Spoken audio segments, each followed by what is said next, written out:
Hi friends, கல்வியே துணை அப்படிங்கிற நம்ம புது சேனலை சப்ஸ்கிரைப் பண்ணிக்கோங்க, லைக் பண்ணுங்கள், கமெண்ட் பண்ணுங்கள், உங்கள் ஃப்ரெண்ட்ஸுக்கு ஷேர் பண்ணுங்கள். ஃப்ரெண்ட்ஸ் ப்ளீஸ் சப்போர்ட் பண்ணுங்கள். இந்த எக்ஸாம் டைமில் உங்களுக்கு ரொம்ப யூஸ்ஃபுல்லான வீடியோஸ் எல்லாமே நான் ஷேர் பண்ணுறேன். இப்போது நம்ம 10th ஓல்டு புக்கில் சில ஒலிமரபு சொற்களை பார்க்கலாம்.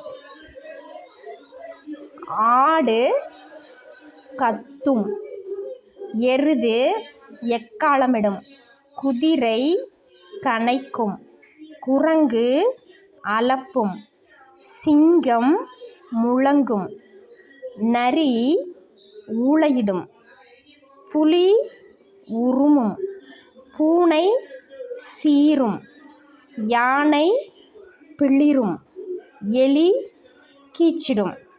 ஓகே ஃப்ரெண்ட்ஸ், உங்களுக்கு இன்னும் ஏதாவது வீடியோ தேவைன்னா சொல்லுங்கள், கமெண்ட்டில் சொல்லுங்கள், நான் அப்லோட் பண்ணுறேன் ஃப்ரெண்ட்ஸ். தேங்க்யூ.